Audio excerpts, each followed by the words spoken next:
Capital gain के बारे में बता दें। इनकम टैक्स का ये बहुत इंपॉर्टेंट चैप्टर है।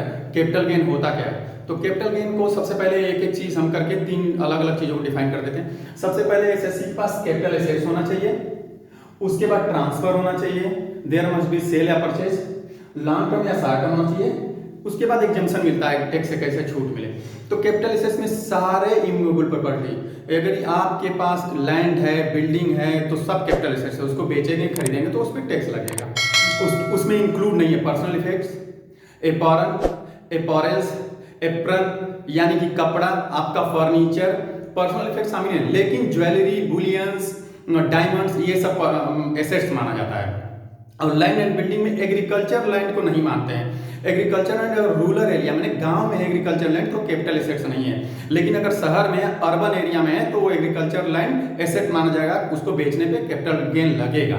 और दूसरी बात, अर्बन एरिया से मान लीजिए कि 8 किलोमीटर दूरी पे है, अर्बन एरिया में, लेकिन 8 किलोमीटर में, शहरी एरिया से 8 किलोमीटर दूरी पे है तो वो कैपिटल एसेट्स नहीं माना जाएगा। अब बात यहाँ फंसती है कि आपके बाबा आपको एक ओवरकोट दे दिए, ब्लेजर दे दिए गिफ्ट में, जिसमें हीरे और डायमंड्स लगे हुए हैं, क्या वो तो पर्सनल इफेक्ट्स है? आपका कपड़ा है?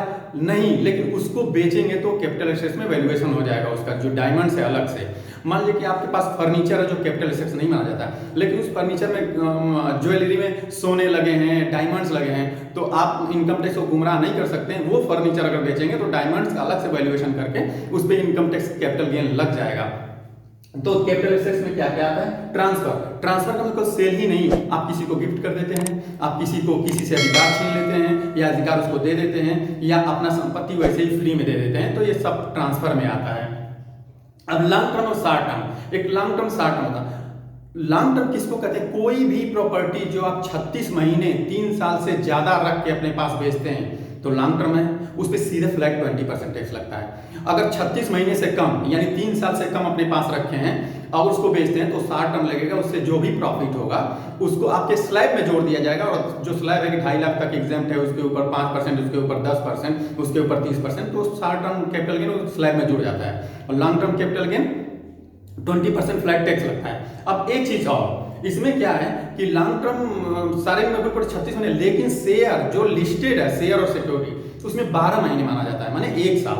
और अनलिस्टेड सिक्योरिटी को 24 महीने माना जाता है। समझ गया? लिस्टेड सिक्योरिटी को 12 महीने, 1 साल से ज्यादा बेचते हो तो लॉन्ग टर्म में आ जाएगा। अब कैपिटल गेन से कुछ गवर्नमेंट छूटे देती है। अगर मान लीजिए कि कुछ अब लैंड एंड बिल्डिंग बेचते हैं और उसको बेच के और उसको बेचते हैं तो शॉर्ट टर्म लगेगा, उससे जो भी प्रॉफिट होगा उसको आपके स्लैब में जोड़ दिया जाएगा। और जो स्लैब है कि 2.5 लाख तक एग्जाम्प्ट है, उसके ऊपर 5%, उसके ऊपर 10%, उसके ऊपर 30%, तो short term capital gain slab में जुड़ जाता है।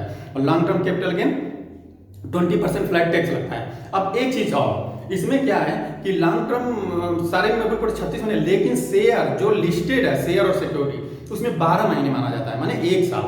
और अनलिस्टेड सिक्योरिटी को 24 महीने माना जाता है। समझ गया? लिस्टेड सिक्योरिटी को 12 महीने, 1 साल से ज्यादा बेचते हो तो लॉन्ग टर्म में आ जाएगा।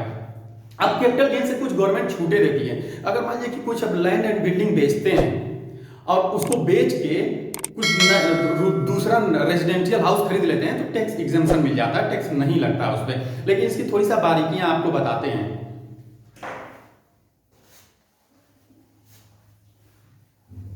सेक्शन 54 है कैपिटल गेन में, जिसमें एग्जम्पशन मिलता है, लेकिन उसकी कंडीशन क्या है कि आपको लॉन्ग टर्म एसेट्स बेचना है।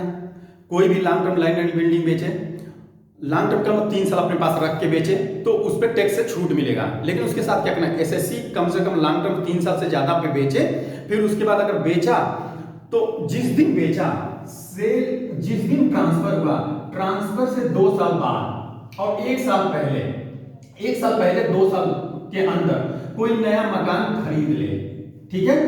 या जिस दिन ट्रांसफर या बेचा, रजिस्ट्री की डेट से 3 साल के अंदर कोई मकान नया बनवा ले, 3 साल के अंदर बनवा ले, और जिस दिन बेचा उसे 2 साल के अंदर या 1 साल के पहले खरीद ले। 2022 में एक नया एक्ट आया कि मैक्सिमम आप 2 मकान भी खरीद सकते हैं, लाइफ टाइम में इसका बेनिफिट आप एक ही बार ले सकते हैं। मान लीजिए हम कोई लॉन्ग टर्म एसेट्स बेचते हैं और मेरे पास एक हाउस ऑलरेडी है, तो एक हाउस और खरीद